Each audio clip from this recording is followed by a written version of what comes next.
Good morning friends. आज हम लोग क्लास 7 का टॉपिक वर्ण विचार पढ़ेंगे। तो वर्ण विचार में सबसे पहले हम जानते हैं वर्ण क्या होते हैं। तो जैसे कोई भी भाषा है, किसी भी भाषा में सबसे पहले हम वर्णों का इस्तेमाल करते हैं, या कोई भी भाषा जो शुरू होती है वो वर्ण से ही शुरू होती है। वर्ण क्या होते हैं? वर्ण किसी भाषा की वह सबसे छोटी से छोटी इकाई जिसके और टुकड़े नहीं किए जा सकते, वो वर्ण कहलाता है। वर्ण का दूसरों शब्द वर्ण का दूसरा नाम ये भी है अक्षर। अक्षर का मतलब आ का मतलब होता है नहीं, और क्षर का मतलब होता है नष्ट होना। मतलब जिनके और टुकड़े ना किए जा सके वो अक्षर कहलाते हैं। ठीक है। तो वर्ण कह लीजिए या अक्षर कह लीजिए, दोनों एक ही बात है। कोई भी भाषा बनाने के लिए हमें कुछ चिन्ह निर्धारित किए गए हैं, चाहे वो इंग्लिश लैंग्वेज हो, चाहे वो हिंदी भाषा हो। जैसे इंग्लिश की अगर हम बात करें तो ए एक वर्ण है, एक लेटर है और सबसे छोटी इकाई है। और हिंदी की अगर हम बात करें तो हमारा आ जो है वो एक वर्ण है, ये सबसे छोटी इकाई है। छोटा बड़ा ये सारे क्या हैं, एक वर्ण है। ठीक है।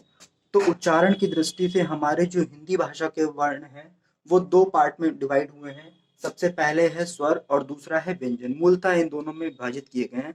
और भी इसके पार्ट हैं, लेकिन मूलतः हम क्या पढ़ेंगे, स्वर और व्यंजनों के बारे में पढ़ेंगे। और भी हैं, उसके बारे में आपको विस्तृत रूप से बताएंगे। पहले ये समझ लीजिए। तो सबसे पहले हिंदी भाषा के अंतर्गत आते हैं स्वर। तो स्वर कितने होते हैं? स्वर की संख्या होती है 11। सबको दिखाई दे रहा होगा। स्वर की संख्या होती है 11। आ ई उ ऊ ऋ ए ओ औ। इसके बाद हमारे आते हैं व्यंजन। व्यंजन क्या होते हैं?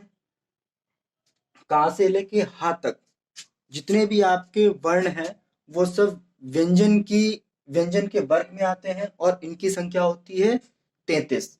इसके बाद हमारे आते हैं कुछ संयुक्त व्यंजन होते हैं। संयुक्त व्यंजनों की संख्या होती है 4। छ त्र ज्ञ श्र। और इसके बाद हमारे अन्य जो व्यंजन होते हैं इनको उत्क्षिप्त व्यंजन भी कहते हैं। ये होते हैं डा और ढा। इनकी संख्या होती है मूलतः 2। अब देखिए स्वरों के बारे में।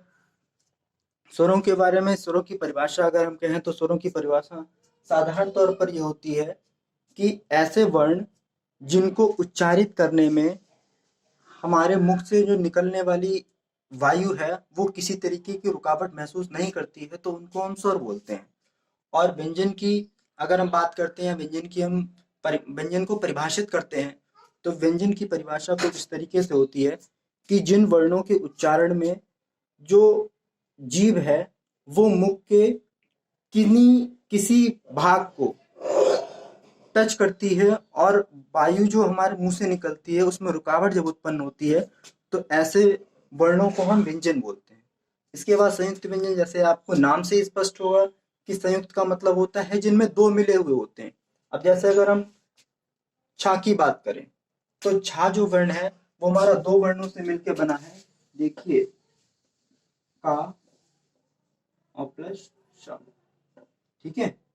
मतलब ये जो है वो दो वर्णों से मिलकर बना हुआ है। तो ऐसे वर्णों को हम क्या बोलते हैं? संयुक्त व्यंजन। चौथा हमारा आता है अयोगवाह। ये अयोगवाह क्या होते हैं? ये मूलतः ना तो स्वरों की श्रेणी में आते हैं और ना ही व्यंजनों की श्रेणी में आते हैं, लेकिन ये हिंदी भाषा के अंतर्गत अपना एक महत्वपूर्ण स्थान रखते हैं।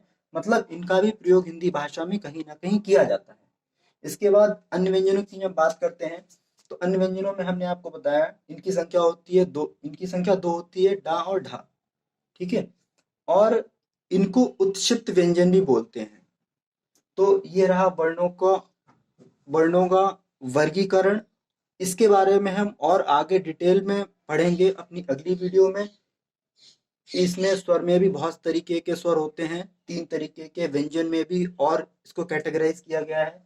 संयुक्त व्यंजन में आपको बताएंगे हम कि ये तीनों जो अन्य बचे हुए हैं वो किस किस से मिलके बने हैं, और अयोग वाक् का हम आपको प्रयोग करना सिखाएंगे।